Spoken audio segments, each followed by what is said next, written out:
What's up, Chiefs Kingdom? You're on another episode of Chiefs Focus Live. Here with JP, Caleb, and Quentin. We've had an eventful day. More rumors came out about Chris Jones. People took an article out of context. And then he finally just said, I'm playing out my last season, so don't worry. I got one more year left on my contract, so let's enjoy it. He's using his social media as a tactic, and he likes to jack with fans. That's what he does. What do you guys think of all this shit? Same shit every day at this point. Yeah. Everything that I've said, just, Control C, Control V. Yeah. Just Chris Jones is playing this year. I hope he gets back as soon as possible, but I'm not worried about it. We'll see what happens. Yeah, I agree with Quentin. I mean, wasn't surprised. I mean, yeah, that article took out of context. For those who want to know the full story, JP put out a full thread and had great dialogue with fans. So shout out to you because you probably cleared up some stuff. And people were saying stuff in other people's accounts that were putting this stuff out. Were saying some stuff you've been repeating. Already know you're talking about. It's just one of those things at the end of the day where we want Chris Jones here. And as Chiefs fans, we do. And we need him. And I personally wouldn't have taken $1 million in fines. I wouldn't do that to skip training camp or whatever this whole thing was. I believe personally at the end of the day, we will see what happens. I mean, from his tweet, people are thinking, he may walk at the end of the season. I don't know.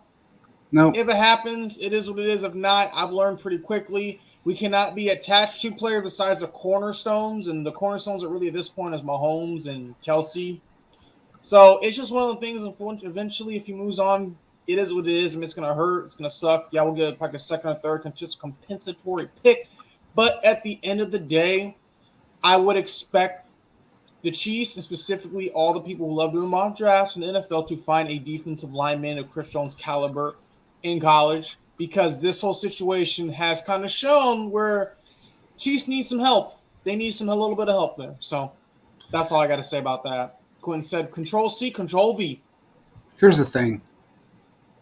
Yesterday, we had an impromptu show with a friend that I haven't talked to in a long time by the name of Christian Okoye. And he reminded me of something that I completely forgot that he did. He held out on his last contract with the Chiefs. Completely held out. And he signed right before week one. Signed his deal. Hot take. Chris Jones is going to be signed. It may not be before week one, but I bet it's done before, similar to like the 2019 season went. Well, wasn't the 19 season he got signed in the off season? Yes, before in the off season. But if you remember, he played his OTAs. Yeah, he played the final season. It led over into training right before training camp. Yeah, right before training camp. Right before training camp. Yes, okay. And if you remember, we talked about this, and everybody made a big deal about it in 18, saying, "Oh my God, he's not signing. Oh, well, what are we going to do? What are we going to do?" Mm-hmm. This is part of the fucking game of the NFL. It's a business. Yeah. I know from what I heard, I know what he wants. Look, man, let's end this shit right now. It's not Aaron Donald money. Everybody get that shit out of your head. He's not asking for Aaron Donald money. Aaron Donald's not even asking for Aaron Donald money. They offered him that contract because they were in desperation mode because he was ready to retire. And they know that was a mistake that they made. Something that I put on Twitter replying to someone today, and this is how you have to look at it. Somebody said, well, you have to look at market value. At some point, you have to take that into consideration. It's absolutely true.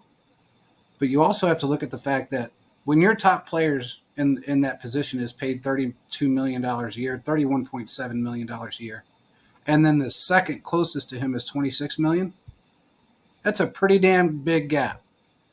So the market value is very difficult. It's hard when there's a giant gap between number one and number two. You got to find a happy medium. Chris Jones has had some relatively great seasons with us. He's had some not so great seasons with us. He's 29 years old. Aaron Donald was 31 when he signed his contract. His contract is good through the 2024 season. And he's going to get paid because he got a pretty decent, I think it was 66 million in guaranteed money that's coming to him over the next 2 years. Chris Jones, from what I understand, wants $75 million guaranteed. More 4-year deal.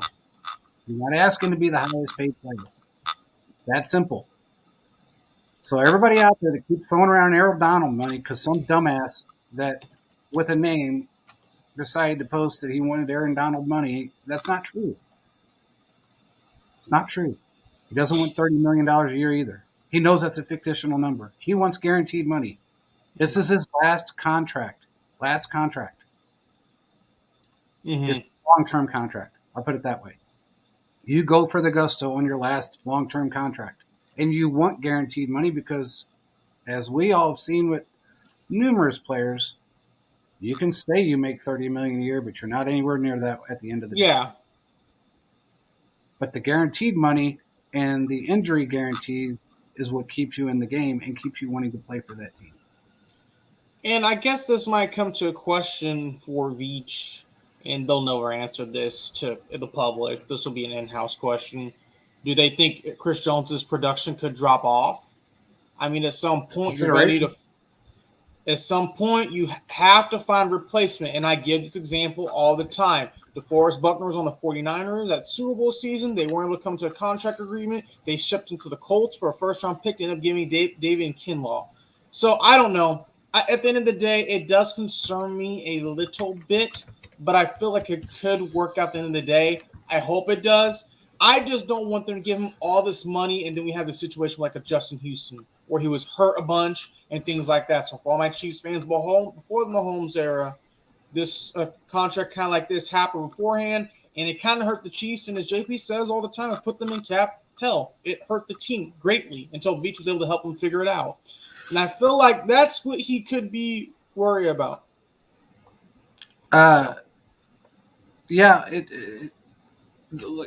Chris Jones is making his own choice. If he decides not to sign this year, prior to week 1, he's taking the chance of either declining, and whether it be from injury or from age or whatever the case may be. And that's going to lower his value going into next year if he wants a long-term contract. Mm-hmm. Now, and this is something you said off the screen, JP. I mean, his stats were pretty good. What if he exceeds it, the number goes up, or if he drops, what do they do? Because you know how seasons go, Quentin. You guys all know how seasons go. Sometimes you just knock down the part like D Ford, and other times you're like Philip Gaines, just not doing good on the field. So I feel like this season will tell a lot. If he's happy, is the team happy? How the Chiefs do in the playoffs, or whatever happens. So the percentages, I think, for if you weigh it in this manner, it's more of a detriment to him than it is to the team. Because if he was 26 years old, I would say, okay, he's probably not going to decline. Maybe something like that. And then next year, he may exceed what he did. But he is 29, going to be 30. And this is his 8th year in the league. So statistics will tell you from an owner standpoint or a GM standpoint that usually your numbers decline in that position, going forward. So that's why they're being a little bit more cautious, but also Chris has to also be a little more cautious. Yeah, and I don't advocate taking the whole Belichick and the Patriots way, but I mean, it kind of worked for them in some aspects where you move on a guy a year or two early. Now, I know the Tyreek Hill situation is a little bit different, and depending on how things go, there can be probably other players we're going to run into the situation with as well. So, I mean, I don't want him to be gone. I hope a deal can be made, but if not, I think as Chiefs fans, we have to prepare for the possibility, because if he hits free agency, there could be a team that gives him what he wants and more, opposed to the Chiefs trading him to an NFC team. There's a different story, because he could very well go to a contender like the Jaguars, or let's just say he wants to go to the Broncos, just throwing stuff out there. I mean, there's a very good chance just due to how all thing and everything works at the end of the day. I mean, Chris. Well, he's got, Veach has got until March 13th, I think, before his contract officially ends. So If he wants to trade him after the season's done, if they don't come to an agreement, he's got the time to make that trade or re-sign him if that's what he wants to do. So I agree. It's just a little concerning because if he gets hurt, who's going to be in the spot for Chris Jones? Is this defense going to be as effective as they were? And I think they got to find a quality backup or someone. Not saying Danny Shelton can't, but who's the future? What can they do? I mean, you see the Chiefs all the time. If someone's injured, they have that next man up mentality, and that's helped in many different instances. I mean, Chris Jones wasn't there for the Texans game when they were down 24-0. The Chiefs came back. I mean, the Chiefs have proven they can win big games without him, but when they don't, it does hurt the overall brand. It does. And the defensive tackle spot's the one spot on the team where if someone gets hurt, I don't even know who's supposed to be that next guy up. You know, on the depth chart, it's Chris Jones, Derek Nottie, then Danny Shelton, and then a guy named Daniel Wise. I have never heard of this gentleman in my life. Yeah. No offense. He has been on 3 different practice squads in his 3-year career. He's been with Dallas, Washington, and Kansas City now. He has played 17 games throughout his 3 seasons. And this is supposed to be the guy that is supposed to step up if Chris Jones doesn't play. Yeah. So, and it'd be nice, and another thing too, and I know I've harped on this, but if the contract would have been freed up, the Chiefs could have brought in a quality backup to help in this situation too. So, but again, there's a lot of moving parts. The Chiefs tried, didn't work out. There's really nothing they can do at the end of the day. We'll just have to see how the season goes. Well, it's not over yet anyway. I mean, we got a long time till week 1. I mean, he can sign that contract 24 hours prior to the day of the game. So I'm really not concerned with it. And I'm really not concerned with it if he doesn't, because we've been down this road with him before, and we can absolutely get him to sign after the fact. So, you know, if it's something that at the end of the season, you know, we're walking off with another ring come, you know, whatever date it is, whether it's March 1st or whatever, they can sign him again. So, you know, they can finish that contract up because he's still under contract through about the mid-March, I believe it is. So I'm not really concerned with it. I just think all the rumors and all the shit and the things that people twist around, it's just so tiring after a while. It's like, God, man, this has been an ongoing conversation now for 3 months. It never ends, and it just seems like the plot thickens with it's kind of like when you're in grade school and somebody gets, you know, somebody goes by and flicks somebody in the head with their, you know, with the finger. They just flick them in the head, and by the time it gets to the next classroom, they got punched 6 times and thrown in the middle of the street and hit by a bus. That's kind of how this whole thing's played out with Chris Jones. It started off with he wants a new contract. The Chiefs wanted a new contract. They're working on it too. Now he wants $30 million a year. Then it goes away from that because we actually debunked that on the show, and then other people started debunking it. And then it went to, okay, we know he wants guaranteed money, and that was the storyline for a while. Then it went to, oh, now he wants $30 million a year. Now it's back to wanting Aaron Donald money again. The Chiefs were never going to pay Aaron Donald money. That was never in contention. That was never even in consideration. Anybody that knows anything about Brett Veach knows that he is not going to change the market for anyone. Doesn't matter who they are, unless their name is Patrick Mahomes. The only player in the history of the game that he will change the market for, and maybe a Travis Kelce. Everybody else, he's not doing that for. Now, will he give you a fair number? Hell yes, he will. But he's not going to change the market for you, and he's not going to base his evaluations off what other teams do, because where the fuck were the Rams last year? Where were they at? At the bottom. With their $32 million defensive tackle, where were they at? Bottom, what? I mean, you know, sitting on the couch. So you don't base – he's smart enough not to base his evaluations and his numbers or being put under pressure, I guess I should say, to make a rash decision. Because you're right. He can absolutely – if anybody out there doesn't think he's been looking through college for the last 2 years, knowing Chris Jones is coming of age and his contract's getting ready to end, you're wrong, because that's exactly what he's been doing. And there's probably somebody in the back of his mind that he has ready to put in that spot, that he's ready to draft. There may be somebody on another football team that he thinks we can groom into that position. We don't know yet. But the thing is that if we sign Chris, that's great. I hope he stays. He wants to retire a Chief, which he may. Still, I still feel like that's going to get done. But all the innuendos and the rumors and the crap has just got to end, because after a while, what it does is it pisses fans off, and then they start saying negative things about the players and then about Veach, and then it becomes a shit show, and players take offense to that stuff. We know enough of them to know that they do take offense to that. So when you go out there and you bash this guy, there's more to the story. Anything about it, yeah. There's a hell of a lot more to the story. Unfortunately, the fans don't get to see the inner workings and the way some things happen and the way some things work. So I don't know. It'd be nice to be the fly on the wall to hear that, but that only cause problems. Now, 2-3 years down the line, it'd be cool. Stuff could get leaked out, but then again, there could be some issues and some stuff there. So it'd be nice, but we just probably won't ever get that. The closest we'll get that is Hard Knocks, and that's just preseason. So yeah, it's just insane. I mean, people like to make up their own stories, and they don't even know what the story is. Well, hats off to you. You've been on top of it since day one, so nothing you said has been wrong. So I appreciate it, but I just try to keep up on it. That's all. I mean, I don't want to put out false information, and if I get false, that's on me. But so far, everything I've been told has been pretty relatively true. So I'm telling you, and we talked about this. I think it was a Tuesday show. We talked about him coming back and when he would come back, and I was told then it would probably be around the first preseason game, whether it be before or after. It's looking like right after. He's on a plane. So it looks like that's what it is. So everybody's just got to get over it.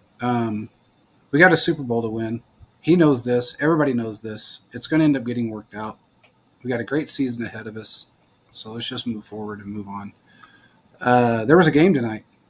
I didn't get to watch it, but I heard CJ Stroud didn't look the best behind a really bad offensive line. I've heard different stories. His interception was not great. He pretty much threw it right to the guy. Tank Dell did pretty good. I mean, he caught a touchdown where he missed it, then fell on his back and caught it. So I think he's going to be a low-key stud. I mean, it's the time where we're going to see rookies are going to struggle. CJ Stroud's going to figure it out. I mean, there's been a lot of quarterbacks who throw interceptions on their first play of the game. That's pretty much typical, and it's happened. I think he'll be fine. When the Chiefs get out there, we're going to have some more rookies this Sunday. They're going to struggle, but I think the way Andy Reid has constructed his training camps, he is going to be fine at the end of the day. These players are going to be doing good, and they're going to be able to figure out kind of what works and what doesn't. So I'm not concerned. There are going to be some things that happen, but in the day, it's going to work. So. I heard that he was holding the ball for like 10 seconds and then releasing. And then I heard he was being chased a lot because his O-line, he had some injured alignment. I guess they only had 2 starters out there for a very short period of time. The only one that, hey, what's up, Chiefs Live? The only one that I guess apparently I paid attention to that was really watching the game was Josh Norris through Twitter, because I didn't have a chance to pay attention to it tonight. But I heard it was pretty dismal at best. And it's a preseason game. I mean, it's going to happen. It's just the second and third stringers and the fourth stringers battled out. And sometimes you're going to find the studs and the diamonds of the rock. Sometimes you're not. I mean, so it's just really interesting kind of see. And also, to the Chiefs fans out there, this is where Veach is going to find those guys on other teams are going to get cut. Some teams may be loaded at receiver. Some may be loaded at defensive tackle, safety, offensive lineman, and they're going to find their guy. Prime example. The Chiefs will get Charvarius Ward because they're going to cut Parker Inger. They were loaded at offensive lineman. The Dallas Cowboys were loaded at cornerback, and they just did a switcheroo. And it worked out for the Chiefs. Don't know what has happened to Parker Inger, but Charvarius Ward has done high-level play and has made a lot of money specifically with the 49ers and won Super Bowl with the Chiefs. So these things do work out. So as a whole, these coaches and these guys are going to be looking at these other rosters and trying to figure out who's on what teams, where they load at, where they can get guys. That's how the Chiefs got Butker. They tried to stash him and hide him, and they're like, no, not today. That's what you have to do during this time period. Yeah, it's boring. Right now, I'm looking at the game. The Texans are winning 20-3. 20-3. And you have a bunch of third and fourth stringers, but this is where you find those third and fourth stringers that are showing that they have NFL potential and you can throw in the fire eventually. So it's a win-win if your coaching staff knows how to evaluate. And the Chiefs have done that year after year after year after year. Yeah. Quentin, what's your thoughts?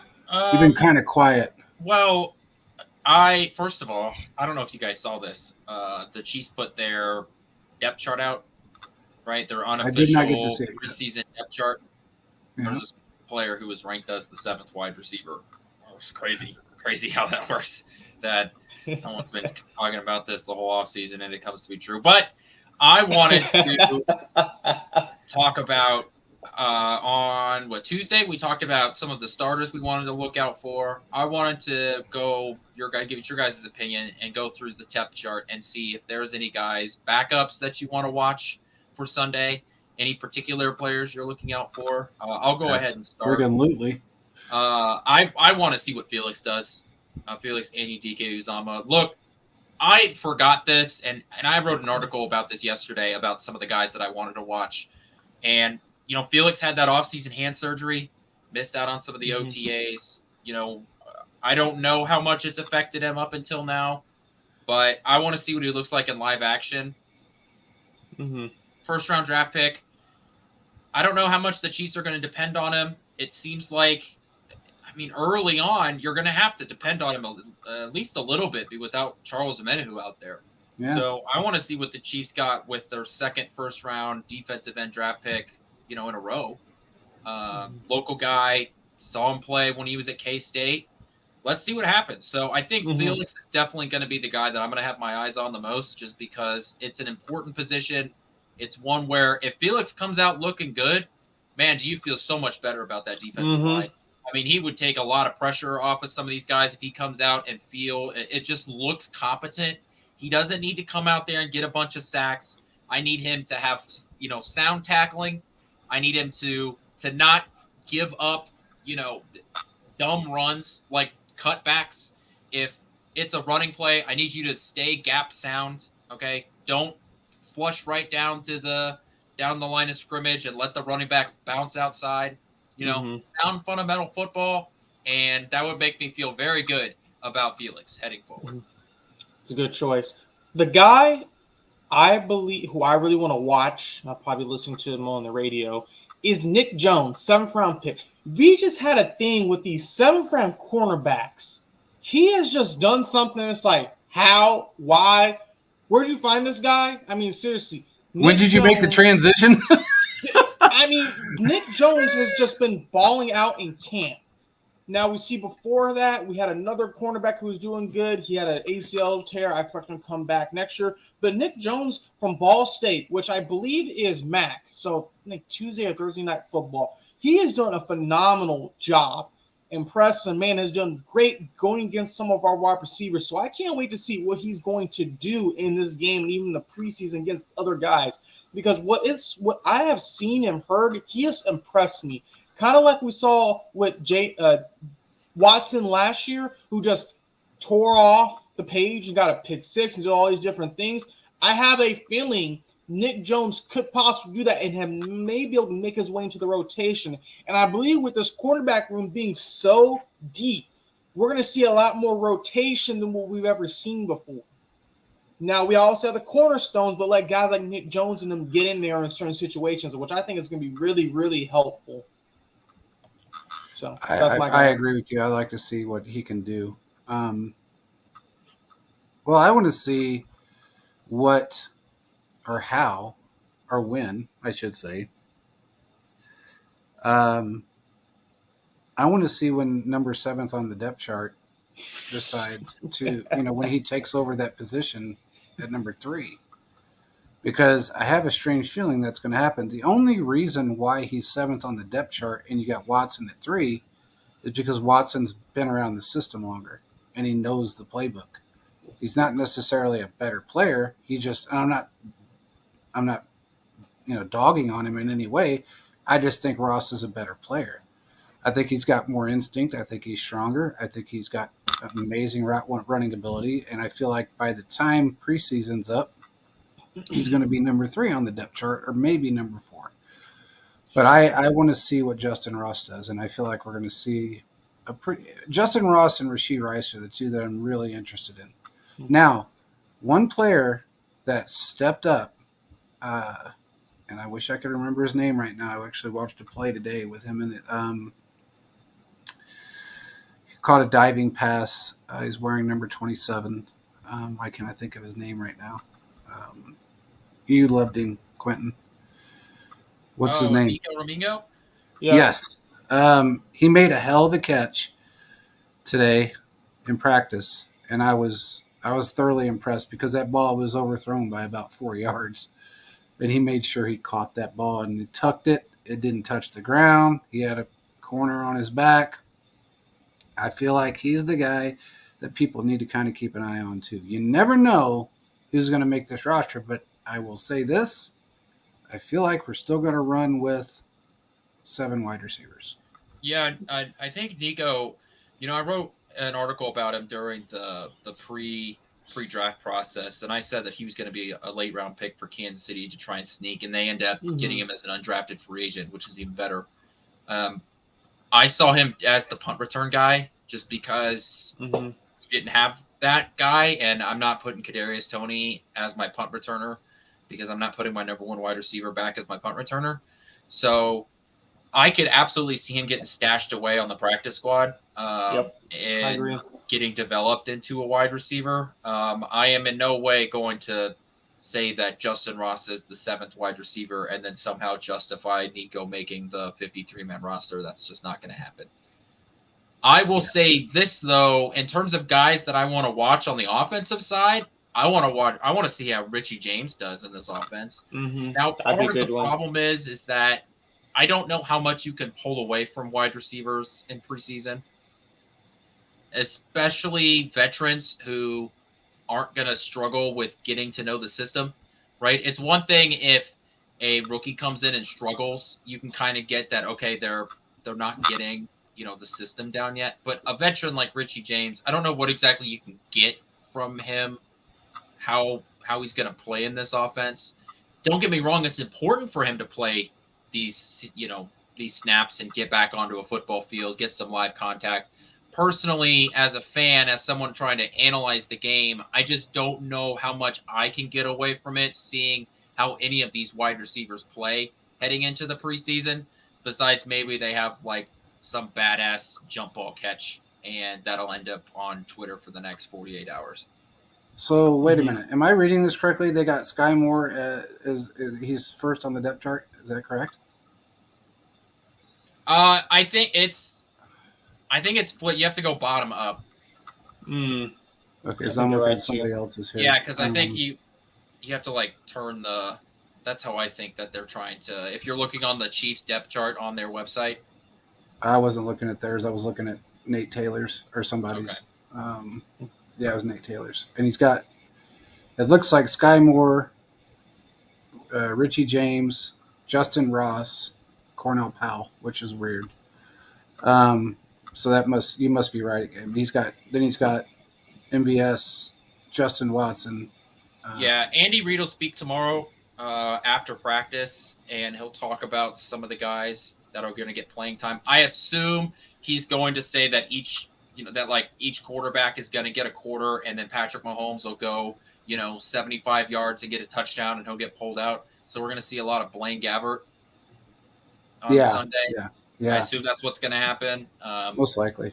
We're going to see a lot of second strings on Sunday, I assume, because I don't see any reason to keep the first strings in that long, especially more than 2 series, if that. Yeah, Andy Reid has been very consistent through his time here in Kansas City, especially with the offensive side of the ball, as to you go out, you get your, if you have one good drive to go down the field and score, that's it, you're done. If you have like one quick 3 and out, then we'll send you back in and get you another one. Yeah. I agree with you. I also think that if we're looking at, like I said, I can't decipher their depth chart, but if when we started this prior to Tony's injury, he was number one on the depth chart, number one wide receiver. Now, there was a story that came out by a local guy that said he wasn't going to be ready he was going to be put on IR. We never heard that, and we talked about it, and they said that if anything, he may miss week 1. And then after that came out that he was being put on IR, Ian Rappaport came out and mimicked what we said on our show, that he's most likely going to be ready by week 1, but he may miss 1 week. I don't know how their depth chart's working right now. I mean, yeah, it's unofficial. We'll have to see how it plays out later on. But I would almost tend to think that you would see Tony still as the number one if he's ready, 100% ready to go. I mean, we already know. I don't even think we see him play. What's that? He's not playing on Sunday. Oh, he's not playing in the preseason. Yeah, no. Exactly. So I think that this is, as the depth chart, if you don't see him, it's probably because that's why. Yeah. So they probably, it'll probably be MVS, Sky Moore, and then I don't know where they put Rashee Rice in terms of, I would probably say Richie James, Rice Watson, or Watson Rice, something like that. Those middle 3, I'm not sure the order that they're going to have, and then Watson on the end. Yeah. I feel like Watson's, and I hate to say this, but I feel like by the time week 1 comes, he might be the odd man out towards the bottom of that depth chart. I just think at least towards the bottom of the depth chart. I think he makes the roster just simply the fact that he's played on the team special teams. Oh no, I'm saying he will, but I think he's the guy that you're going to see at the bottom of the depth chart. I think there's so many guys out there. There's so many guys on this team with so much talent. I feel like if they're going to carry, which I do believe they are going to carry 7 wide receivers, I feel like he's going to be 6 or 7. I feel, Richie James is 4. Yeah. Kadarius Toney, MVS, Sky Moore, Richie James, I think are your 4 locks, in that order. That specific order, I think, is a guarantee. After that, Justin Watson, Rashee Rice, and Ross, I think those 3 are making the roster. I just don't know what order you're going to have them in terms of, I don't know how Rashee Rice has gone into this offense. So there's a chance that, Sky Moore, it took him a while to pick up the offense. So if Rice is also struggling to pick up this offense, it's a difficult offense. I get that. So does Justin Watson sort of get that bump as someone here? Mm-hmm. So then Rice sort of gets tucked further back in the depth chart. That's my question. Good point. Yeah. I think it's possible. They're going to probably ease him into, and eventually he will overtake the spot, I believe. Yeah, no need to rush him. You've got plenty of guys. You've got plenty of veterans in front of him. There's this wide receiver group is talented. I've got no troubles with the wide receiver group, especially if Kadarius Toney is going to be back for week 1, or give him a couple weeks, then we'll be fine. Yeah, I don't feel like I don't see. I had this thought in my head and I missed it, but it just slipped me for some reason. But I feel like you're right on the 4 locks. I don't see why those guys wouldn't be there. And I feel like from everything that I've heard about Rashee Rice and Justin Ross, specifically those 2 guys, they are really picking up the playbook.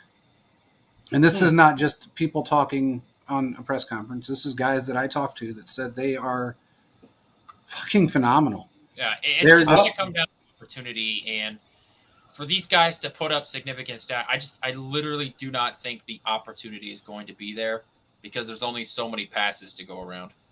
Yeah, and you're right. I mean, you're absolutely right. This is going to be a team that it is. I mean, I think we're smart ass. I'm right too all the time. I just want to say it, Quentin. Yeah, that's what it is. JP. I mean, God, just throw it in there. I mean, God. I mean, anyway, I feel like we're going to see a little bit more of the run game this year that we haven't seen from years past. I feel like this is the year that Andy Reid breaks a little bit of the mold of his, 22 years, 23 years of being the pass guy constantly. Isn't they going to run more? I think they're going to run a little bit more than I was calling that last year, and they really didn't. They ran some, but I feel like we could see a little bit more this year, possibly. I mean, they did a little bit more. Yeah, and I think maybe just because we don't have so many seasoned veterans that are phenomenal. Like, I mean, I'm not saying Juju was phenomenal, but he fit in very well. Mm-hmm. Nobody expected him to get 900 yards on the season, but he did. No. Okay, so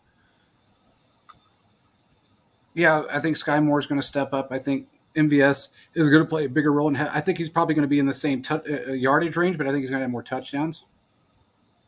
But I feel like Andy is trying to do what he did last year with changing everything up with the way Mahomes played. Now he's going to change up the offense a little bit more now that he knows that he has two solid backs.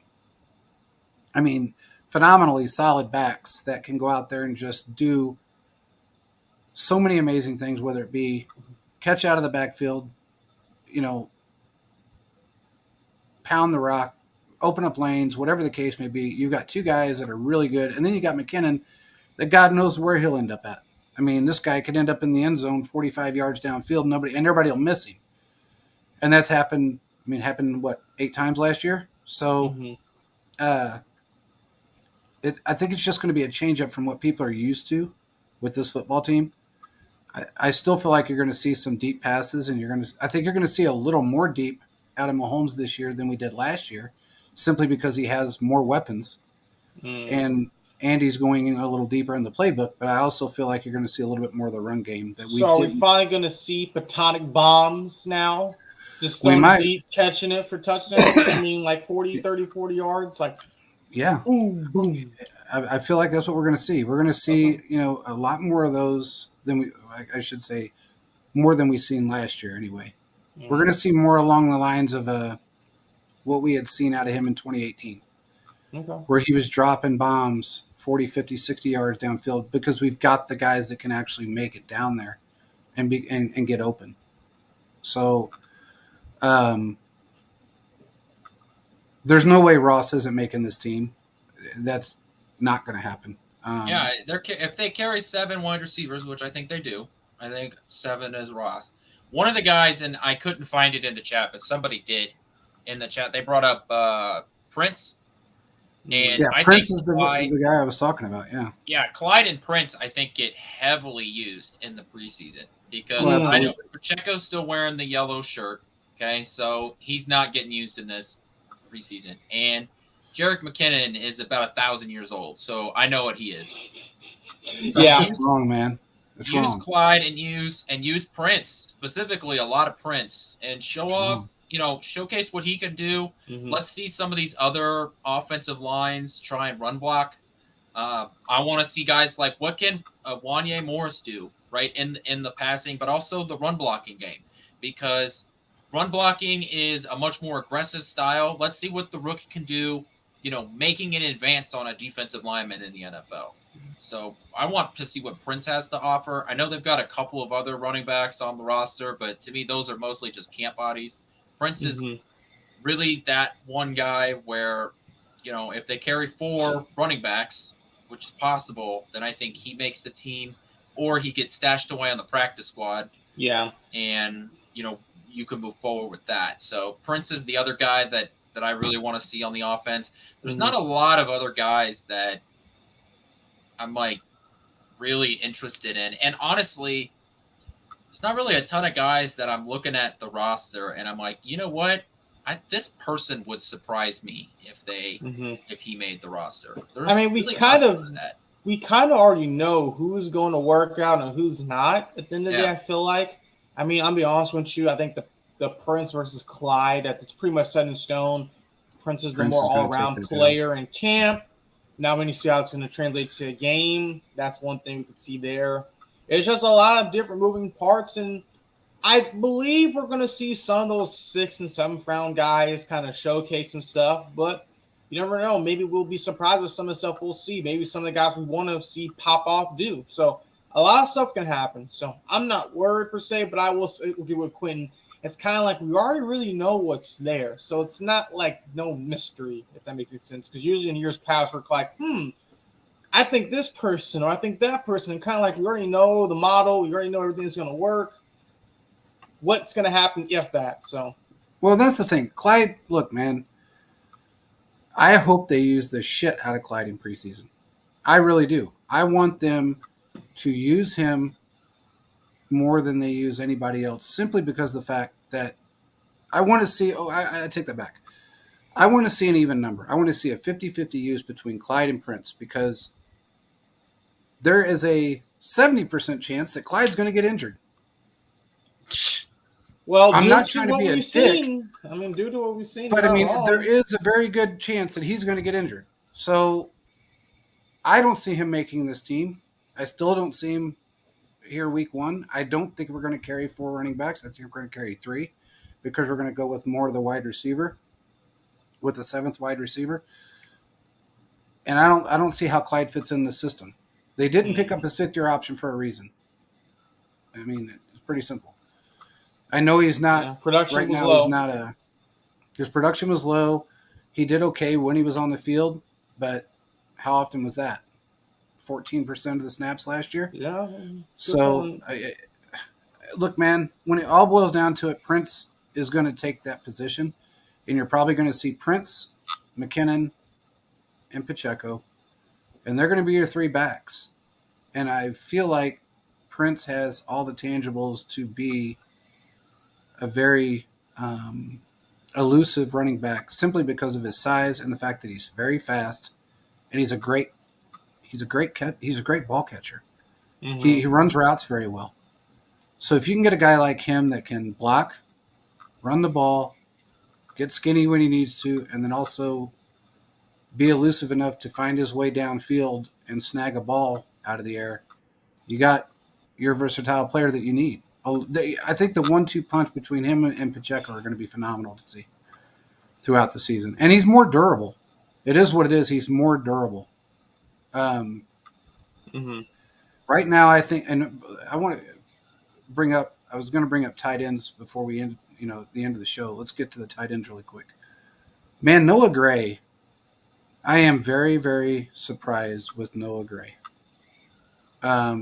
He has stepped up and made some great catches. He's been kind of under the radar for the most part, but he's a good player. And I feel like he might be that guy that is opposite of Kelsey a lot this year. I'm hoping Jody Fortson is able to make it through the season. He's very injury prone, which sucks, because he's one of the better tight ends / wide receivers if you can keep him on the field. He catches everything. I'm just surprised he's injured this much. I don't know. It's surprising me, but honestly, what can you do at the end of the day? There's only so much. I just don't. He kind of reminds me, and I got to say this, he reminds me of Sammy Watkins in certain ways, because he has all the tangibles, but yet he doesn't. I don't think he conditions himself well enough to be able to withstand all the punishment. I don't know if he stays in this condition. is a second training camp in a row. He's been out for an extensive amount of time. So Yes. So I just feel like he's one of those guys that doesn't keep himself in, he doesn't do the right conditioning. I don't know. Sammy didn't. Everybody knows that. Sammy was lazy. That was a given. Well, I don't know if he was lazy, but it didn't work out. Well, he was lazy. Everybody I talked to said he was don't lazy. work that well. Yeah. Everybody I talked to said he was lazy. They said he didn't work out. He was very fast. He was a great route runner, extremely intelligent, but didn't keep his body in good enough shape to stay off the IR or out of the That's what happens tent. when you're a lizard, man. Very true. Quentin. He by the very definition was just built different. Better or for worse. Oh, Quentin. Very Never true. a dull moment. Well, hey, if it's any consolation for the Cincy fans out there, it sounds like they're rushing Joe Burrow back, and he's going to be ready by week 1. Okay, well, good for them. That's good for them. Probably better for us. But I feel like they rush him back, and he's going to feel it. And he's going to end up tearing an Achilles. That's what I feel like is going to happen. And as I said in the last show, and I don't mean to interrupt you, JP, but I don't want to hear nothing from Bengals until they have one of these. So this will just be a weekly piece. Yeah. You got to hang that on the wall and just blow it up. Get a picture. I might have to. Well, it just comes to a point where the Chiefs have shown they're a model class organization that have done stuff for consistency. Bengals are Johnny come lately. They've done some stuff, a flash in the pan. They've done this, they've done that. And come on now. At least the Chiefs are able to back it up with it next year winning the Super Bowl. So I don't know. To me, it makes feel zero like sense at this point. But what can you do? I feel like it's comical that, and I'm really not trying to be a dick. I feel like it's comical that he was running away from Orlando Brown Jr.'s side in practice, just keep from getting like touched or whatever, because we know quarterbacks can't be hit. But it's almost like he has a fear factor inside of him because he's been sacked, 197,000 times in 3 years. Mm-hmm. 2 years. That maybe Orlando's just not doing his job. They thought they had something there with him. They did. They thought they had something. And what did we do? What did we do, Quentin? What did we do? We went out and we found somebody to replace him that is now, right as of right now, if you talk to anybody in the organization, is a better player. Is a better player all around. And he stays healthy, if he goes back to his 21 form, holy shit. I don't know what else to say. I mean, he's going to be phenomenal. Mahomes is going to be eating hot dogs while he's tossing footballs. He's just going to have enough time to go get a sandwich. Will we see the behind the back pass this year? That's the real question. I almost feel like we're going to. We should make that a tweet. I feel like we're going to because of all the rhetoric that came out about it when he did it. Oh, why would you do that? If somebody's open enough to throw a screen, then why would you throw it behind your back? Because nobody's expecting it? Because you can? Because your quarterback can't? Honestly, can throw a perfect spiral without it. The second he does that and it becomes a turnover, Andy's going to shut him down. Well, it will be, but Andy's going to let him do it. I feel like you can only do that in a situation where you're up 20 or you're comfortable. You're like, okay, go ahead. And I don't know. Maybe he does it opening night. That'd be nice. So I don't know if I do. I want him to do it against a team we hate. I really do. I want him to do it against a team we hate and just stick it right up their butt. I don't know. They did the snow globe thing against the Raiders for some, even though we were dominating them. So let's just do all the fun shit against the Raiders because exactly. Why not? It's an easy team to. I got to go ahead and. I know you got one more topic. I do. Okay. This is now turned into Law and Order. Law and Order. So federal prosecutors have requested new evidence be added into the case of Chief Zahalik. I don't know if you guys saw this yesterday. But the evidence includes surveillance photos of a bank robbery in El Dorado Hills, California on July 3rd and a surveillance photo of a bank robbery in Nevada on June 8th. He was in your neck of the woods. Yes, he was. And there was a bank robbery. So my dude was not only on the run, he was still robbing banks. Yeah. I'm just going to say, I hope Chief Zahalik gets the help he needs because he needs some help. Oh, he's going to get a lot of help in prison. Yeah. I mean, it may not be the help he wants or needs, but he's going to get some help. He's going to get a lot of help picking up. He's going to get a lot of help up in, when them showers are open. But there was 2 bank robberies. All that fun stuff. Yeah. There was 2 bank robberies in that time frame. One that they believe it was him here. I believe it was a Wells Fargo. Or it could have been a Bank of the West. One of the 2. But they do believe it was him. Strangely enough, there was another bank robbery yesterday at a Wells Fargo, not far from my house, and they got away with from what I understand, they never disclosed how much money they get away with, but apparently it was enough that people are pissed off about it. So banks, I guess they must be easy to rob here. I don't know what the situation is, but I think it's we talked about this prior, and then everybody said they shut it down, but we knew from talks with other people that they were investigating him in pretty much every city the Chiefs played in that season while he was sitting in Oklahoma jail. And then that supposedly got shut down, but now they're right back on it again. And they're saying he robbed a bank close to San Francisco. He robbed one in Arizona. He robbed one, I think it was in Texas, Tennessee. I can't remember. Mm-hmm. But it was pretty much every city we played in, he robbed a bank. So, hey, man. I mean, when you get to that point and you're doing it armed, and if they get you on all that shit, you're looking depending on the city you're in, and who where unless it becomes federal, you're looking at a pretty good amount of time. Now, my question is, and I'm just wondering, weirdly enough, his mom and his brother are not in jail, and there was 2 bank robberies in Nevada, in Las Vegas specifically, within the last week or so. So I'm wondering if there's any ties. I can't wait for this ESPN 30 for 30.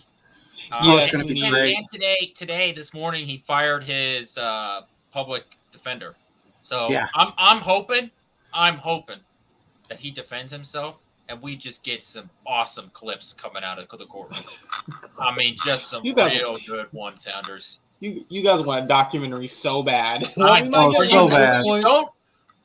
I need a 6-part mini doc on Netflix. I want every dollar of it to go to the Ronald McDonald House too. I don't want to get a or whatever. Sling. Somebody's got to do it. Yeah, but he can't get any of the money. That's the thing. He cannot get paid for this. It's got to go to 7 different charities.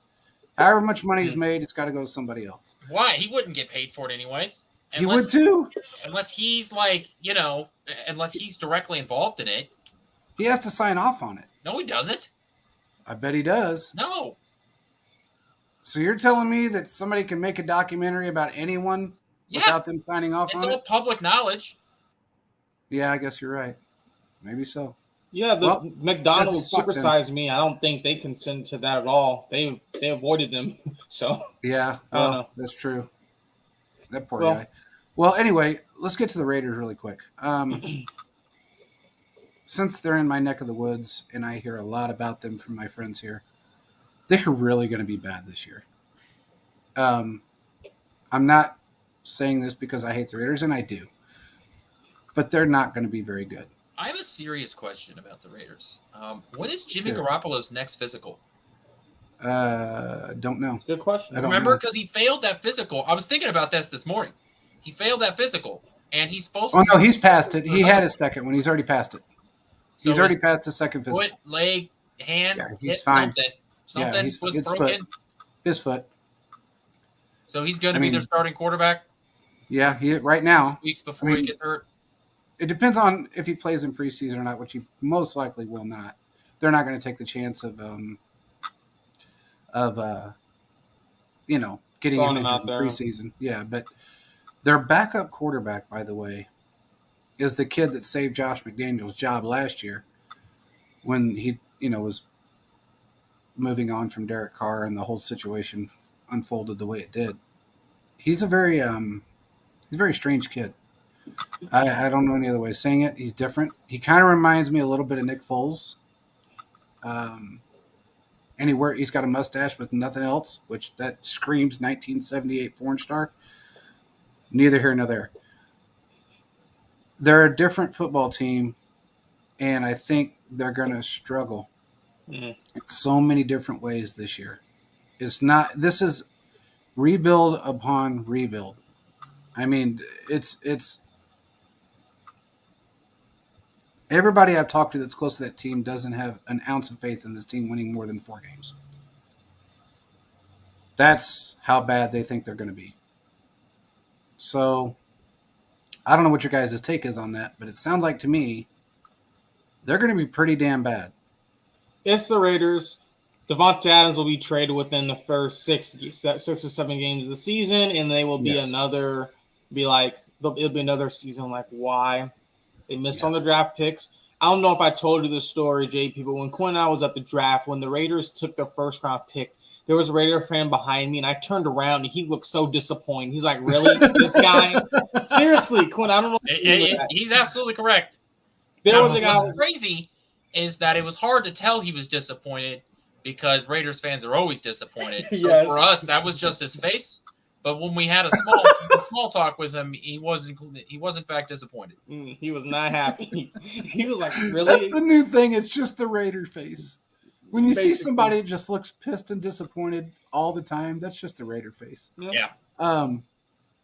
No, they seriously though, they said there's so much confusion on the field during training camp and so many other things that are not conducive to any type of continuity, they feel like they're going to be really bad this year. On the flip side of that, if it makes you feel any better, Quentin, I talked to a guy in Denver that doesn't have much more to say, or much more, I guess, confidence in the Broncos than the Raiders guy does in the Raiders, or the few Raiders guys do in the Raiders. You're saying Russell Wilson looks like the old man. He's doing great things in camp the last couple of days. Yeah, I'm sure he's old and that his mobility is lessened. Yeah, that's probably what they mean. But I don't. They're very injured right now, and a lot of those injuries are long-term injuries. Mm-hmm. So they're saying that it's not looking great for them at this point. I don't know either way, but I feel like the Chargers are going. I feel like Justin Herbert is going to try to live up to that contract this year. He doesn't want to disappoint. He doesn't want to let anybody down. He's making $62 million a year. So I think we're going to see a difference in what we originally thought, how it was going to play out. I think it's probably going to be Chiefs, Chargers, Broncos, Raiders. So I don't know, man. We'll just have to see. Really quick, yesterday, if you guys want to go back and watch, we had Christian Okoye on the show. It was in a kind of an impromptu thing. He called me and he jumped on the show. It was great to talk to him again. He has been on our spaces. Caleb and I had a spaces that he jumped on and talked a lot about the old times. And, hey, man, he was pretty upfront with me about a lot of things, because we knew a lot of the same shit that went on back in the day. But he didn't have the greatest things to say about Carl Peterson either. He didn't. Does anybody? Well, look, there's a couple of guys that like him a lot that played for that team. I'm not going to say who, Tim Grunhart, but and I like Tim. Don't get me wrong, but when I brought it up, he was the reason why Christian held out. He was the reason why. He was the reason why a lot of guys didn't stick around this team. A lot of guys were pissed off, but it was comical to watch him keep it under wraps without keeping it under wraps, because Christian's kind of outspoken. Nowadays, he's a little older now, and he's getting a little more set in his ways, and he just says what he feels. And it was nice to catch up with him. Friends now. Oh yeah, man, it's funny. He's such a good dude. But the one thing that we did bring up was Christian was like, anybody that had to sit on a field and watch him play, I was scared sitting on a bench across the field when he ran through when he just grabbed the ball. I was worried about people. But there was people I didn't even like. I was worried about, especially when it was in a real game. But he was such a compassionate dude, and it's so weird to think that somebody that did the things that he did in the NFL hurt people. I mean, just hurt individuals, and he felt bad about it. And I brought that up yesterday on talking to him. I said, people have this misconception about you that you were just this mean, bulldog that hated everybody. I said, you were like a big teddy bear. I said, people don't realize that about you. You're one of the nicest guys ever. And he finally talked about it. And he said, there's a switch you flip. And he said it took Marcus and a few other guys to get that into his head that, when you're on the field, your job is to move the ball upfield. And if you take somebody out doing that, that's what you do. But the one thing that he brought up and I really appreciated the fact that he did, was how different the game is now compared to back then. He said, he said, we beat the shit out of each other in training camp. And it wasn't, you can't hit this guy, you can't hit that guy, you can't do this. We were never taught to not hit somebody. We were never taught to be ref conscious to a degree. He said now they're not really taught football. He said you can't touch the quarterback, you can't touch this guy, the cornerbacks can't do this. He said it's so different. But he did bring up the running back situation, how they're they're holding out. And, the question was asked, would you do the same thing? And he said yes. He would do the same thing that like Josh Jacobs is doing and other guys, because he feels like he doesn't understand why they're being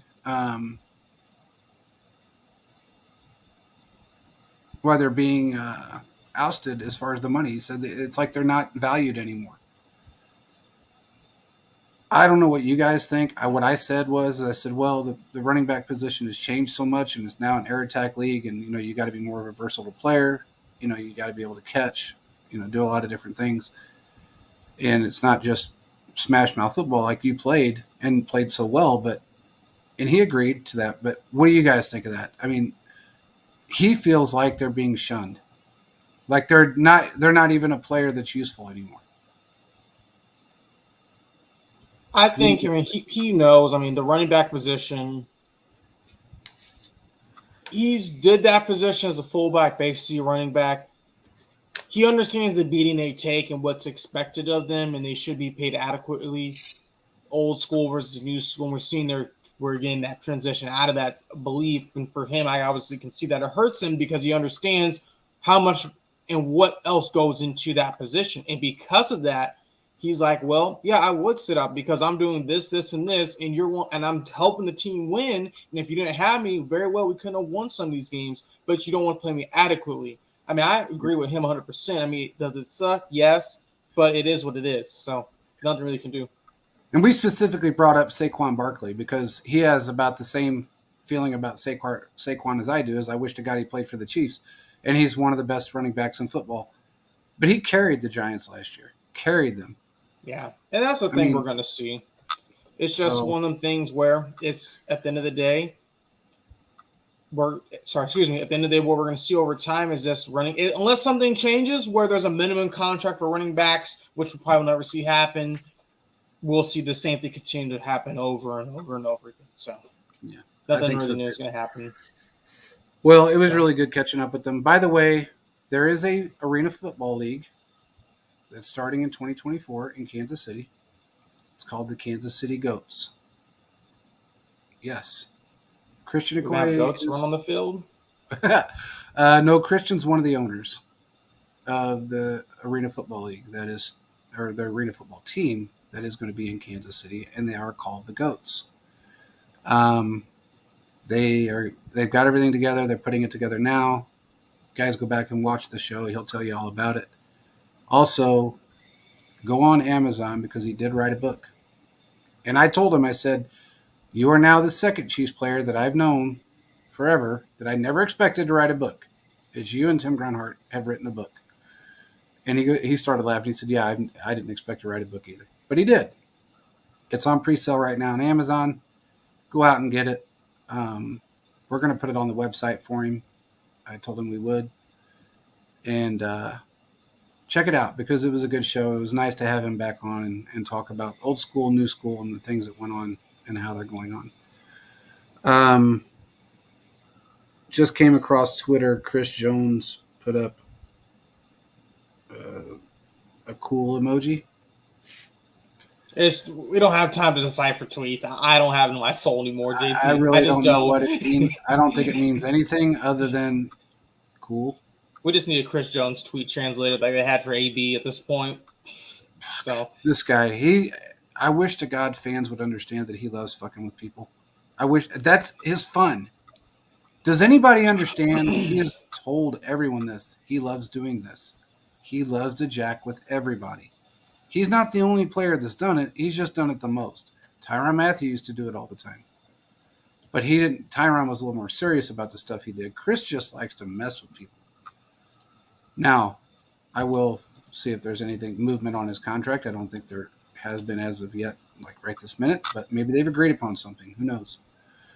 But it's just, I love Chris and I love the way he messes with people because right now every fan that's on Twitter is trying to figure out why he put up a cool emoji. And that'll go on for at least until he puts out the next tweet that nobody understands. And then they'll try to decipher that one. There's got to be an emoji, Chris Jones decipher Google page just to decipher what Chris Jones is saying on Twitter. When we get that, then everybody can figure it out. But with that being said, I don't know what else we got. We got football coming up. It's going to be fun. We got a giveaway getting ready to start on Instagram, by the way. Foco is going to do a giveaway. I believe, if I'm not mistaken, it is either a Patrick Mahomes training camp bobble or it will be a Kadarius Toney bobble, which is pretty cool that they're making one. So they must have. And by the way, one of the guys at Foco is a huge Giants fan. So he was upset that we ended up with Kadarius Toney. He feels like he's going to be the rising star of this football team, wide receiver wise. So anyway, we got a giveaway starting on Instagram pretty soon. So make sure you follow, do everything you need to do on Instagram. We thank Foco Sports for allowing us to give away things and do the stuff that we do. But we will talk to you guys again after the game on Sunday. And it is Sunday, Caleb. You were right, by the way. See, I was right. You're always right. So with that being said, we appreciate everybody for joining. We will talk to you guys again on Sunday after the win. Peace out.